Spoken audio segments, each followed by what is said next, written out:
Greetings, fellow metalheads and rockers. Welcome to episode 17 of my album song rank and review series. This time, not featuring an album, but an EP. It is Spiritbox's new release of songs called The Fear of Fear. 6 tracks here, 25 minutes, and it is the follow-up to a previous EP, Rotoscope, and that was a follow-up to their one and only debut album, Eternal Blue. There are definitely a lot of people that say that Spiritbox is overhyped, especially online. For those of you who haven't seen them live, I highly recommend you watch their performance before making a judgment, because in my opinion, this is one of the best newer metal bands around right now. I'm not saying that their debut album, Eternal Blue, was perfect. I think there was some filler in there, but overall, I thought that was a strong debut. A little frustrated by the fact that they keep releasing EPs. I am not an EP person at all. I don't like when it's such a short collection of songs, especially when you have songs that are as strong as these.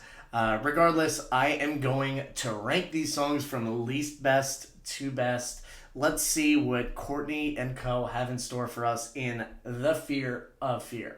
Ranked at the bottom, I have Too Close Too Late, and this is a great song. It is very beautiful sounding, dreamy, atmospheric, more of the alternative metal side than the metalcore sound that Spiritbox is known for. This is not a bad song whatsoever. It's really tight. I like that it still pushes boundaries. To me, this was never meant to be released as a single. This would classify as a deep cut if it was on a full album, but it's not. Still very well represents the sound of The Fear of Fear.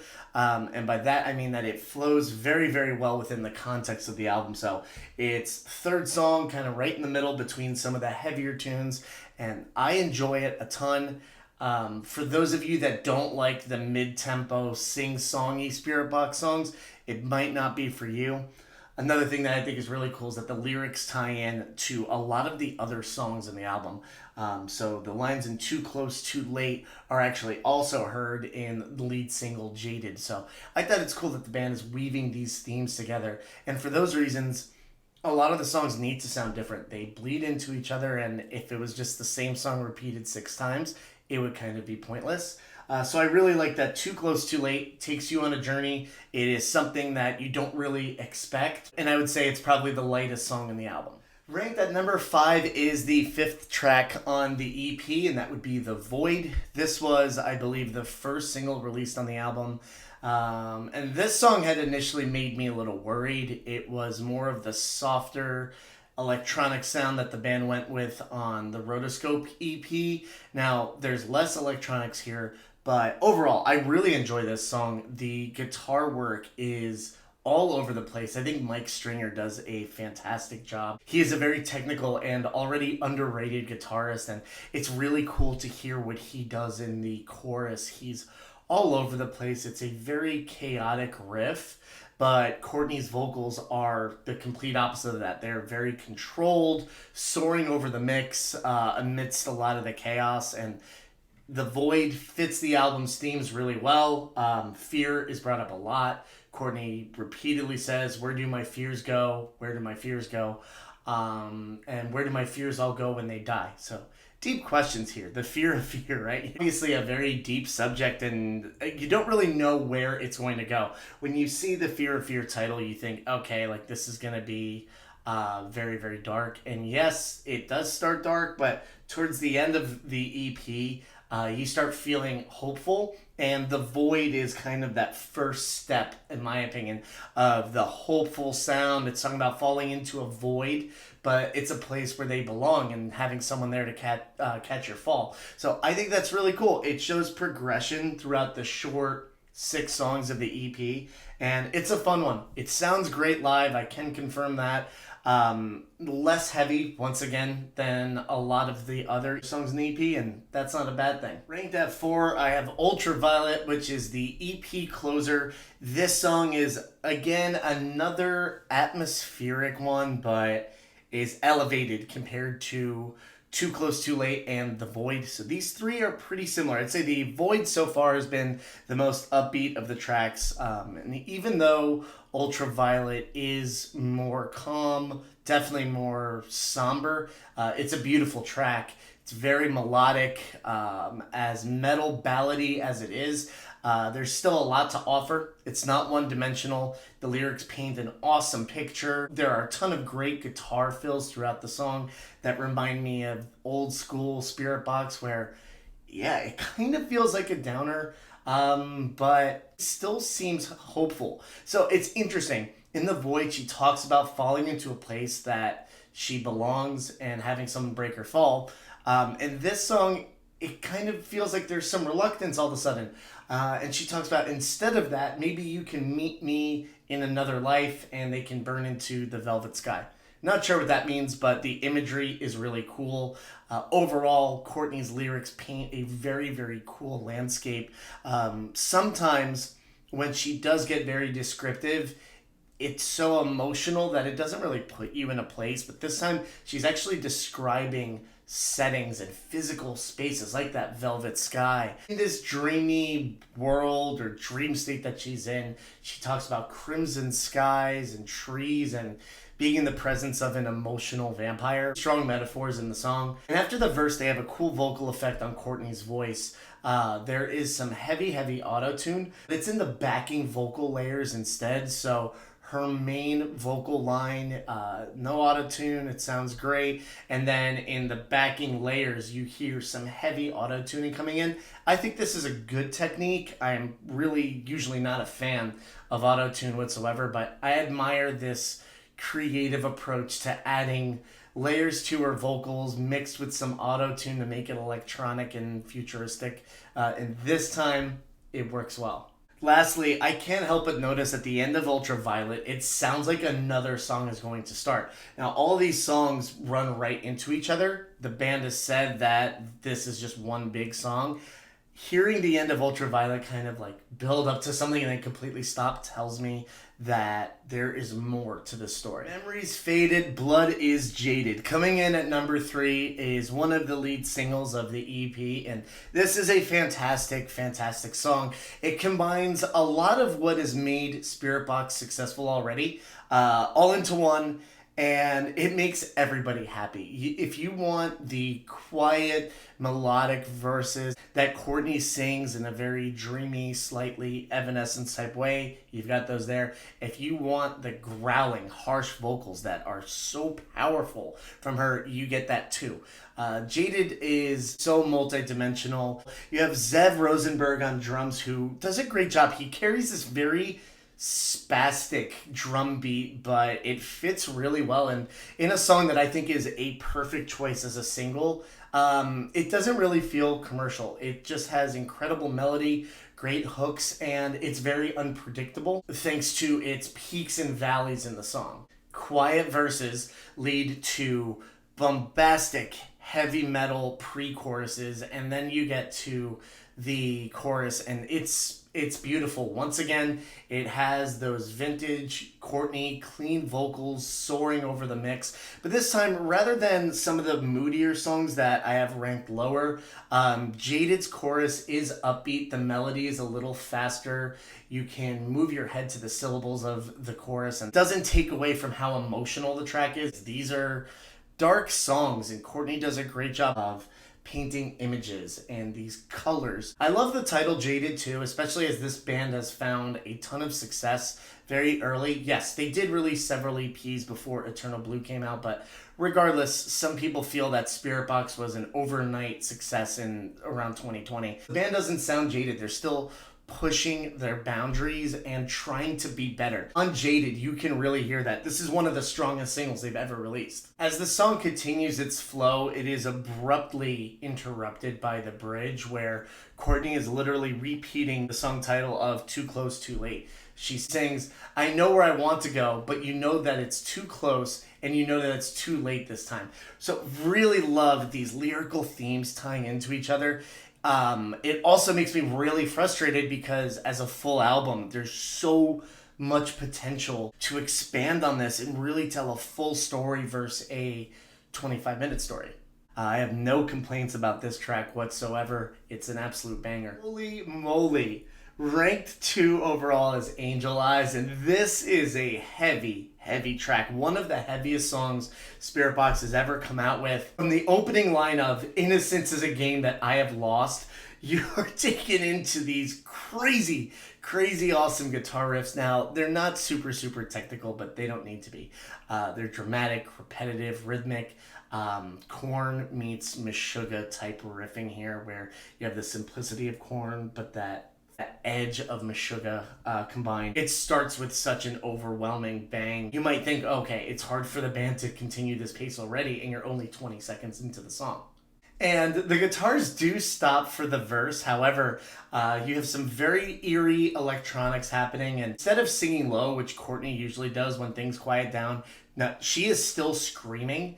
And there's a distorted vocal effect that really sounds good. And it's eerie. It kind of makes you hold your breath and wait as she's screaming these lines about, once again, a velvet sky. They're relentlessly tying these themes in, but weaving them so naturally that it doesn't feel like they're like, okay, here's a token word we need to say in this song. I really admire how well these themes are tying together. The pre-chorus and chorus of Angel Eyes are some of the heaviest Spiritbox moments of all time, and I love when they deliver heavy choruses. I also love their melodic sing-songy choruses, but when you have Courtney screaming for a whole track, it's magical. It shows Spiritbox realizing their potential as a prominent band in the metal scene, as well as in the hard rock scene too. I love that they're leaning more into metal on this track. I think that is when they're at their best. Now, a lot of heavy songs might be one-dimensional, and that can be on purpose. Sometimes I think that's really good, but Angel Eyes is still all over the place. The band is also throwing a lot of creativity in there. So after the first chorus, things just completely stop. And then you get the eerie, electronic kind of high-pitched sound. And for a second, you're just waiting. It's like the band goes intro, verse, pre-chorus, chorus, boom, mic drop, and just waits. And then things pick up again. Courtney starts screaming the same verse lyrics that she did before. I know where I want to go, but the body is too close.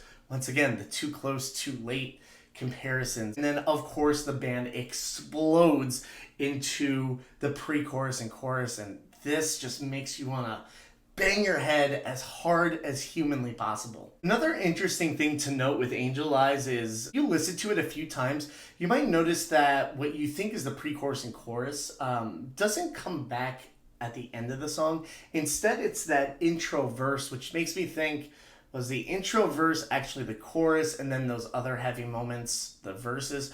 It doesn't matter. But I do admire how creative it is. So it is not traditional song structure at all in a song that is under 3 minutes and 20 seconds. I think that's a great feat because they pull that off without it sounding half-baked. It's not like you're left wanting anything. Angel Eyes has everything that you possibly need. They deliver the song in a new and fresh way. Once again, pushing boundaries. As a Spiritbox and heavy metal fan, I can't tell you how happy this song makes me. So many times I have said that heavier does not always mean better, but in this case it does. Cellar Door is the heaviest song that Spiritbox has ever written thus far, and it is fantastic. It is a mix of frantic math metal type riffs with a doom metal, ugly, gross chorus. The lyrics match the tone. It is a down-tuned, sludgy, but heavy metal affair. With doom metal, you get a lot of slow tempo, but the verses are extremely frantic. Really, the doom metal part comes out in the chorus, where Courtney sings, "Who could have known I would fall so hard starting over?" Big, heavy lyrics that really set the tone for the rest of the EP. It is the ultimate opening track. It's an absolute delight. It's an exhilarating metal song that has really given me faith in Spiritbox's present and their future. This is a whole new level that they've taken their music to. And between Cellar Door and Angel Eyes, for diehard metalheads who might not like some of their softer stuff, you cannot deny the incredible songwriting and heavy delivery that the band gives on these songs. Aside from that, I'd also describe the song as very eerie. There's some creepy guitars that start from the background. And once you get to the end, Courtney's voice and the guitars kind of start following in the back. And then that creepy, like ding, ding, ding, ding, ding guitar riff comes in. It's haunting. It leaves you a bit unsettled. As a metalhead, you feel very satisfied, but it is unsettling and concerning. The cellar door is opened into her soul. You know they're taking you on a journey here, and it's equally scary and exhilarating. What a great surprise. It's so much different than the song Jaded, which had a nice mix of like some heavy metal moments and overall hard rock tone. Cellar Door is just heavy, heavy metal with some amazing, amazing growling vocals from Courtney, and the band steps up. Everyone sounds phenomenal on this track. Sometimes Spiritbox has a bit too much electronics for me, but this is perfect. They let the guitars, bass, and drums be right in front of the mix with Courtney's phenomenal vocal performance. I have said it once and I will say it again. I absolutely hate EPs. I do love in general when bands release new music. However, I just feel like with these 6 amazing songs, why couldn't there be 4 more? I understand that the band has marketed The Fear of Fear as one long 25-minute song. And yes, I do see that. The songs flow into each other. The lyrics are very similar. It really is one journey. I respect that. I just love the context of a full album. After 25 minutes, you're definitely left wanting more. The end of Ultraviolet, you even hear that like something is going to happen. Mark my words, I think that this is part 1. I think there's going to be another 6-song collection that the band will release within the next year. It's great that they're giving new music to the fans, but with so much anticipation after Eternal Blue, why not drop a full album? Regardless, I'll get off of my album soapbox. I will rate this EP a score of 8.9 out of 10. It does not get a 9 because it is not a full album. As an EP, this is a solid 8.9. All 6 songs are incredible. They are very different from each other. You have the slower, kind of dreamy moments. You have a mix of both heavy and dreamy. Then you have the really heavy tracks. It's a delightful experience. It is not a one-dimensional album. The band has taken their songwriting to a next level, clearly, and I respect them so much. They could just make Eternal Blue 1, 2, 3, and 4 the rest of their career and probably still sell a lot of records. I love that the band is pushing themselves to new heights, and they delivered such a strong effort. Why not make a full album? Regardless, Spiritbox is here to stay. They are only getting better. Their songwriting has improved. The guitar riffs are nasty and also atmospheric. Courtney LaPlante's voice has never sounded better, and the rest of the band is really tight. I love the drumming. There's a great mix of electronic elements, so it still sounds very modern, but also incredibly heavy. Some of these songs are the heaviest songs the band has ever made, so they're in no way slowing down or getting softer, but I want to hear your thoughts. Is Spiritbox overrated? Should I get off my high horse about not liking EPs? Let me know in the comments. Please remember to like, comment, and subscribe. I appreciate and love you all. Stay heavy, and I will see you next time.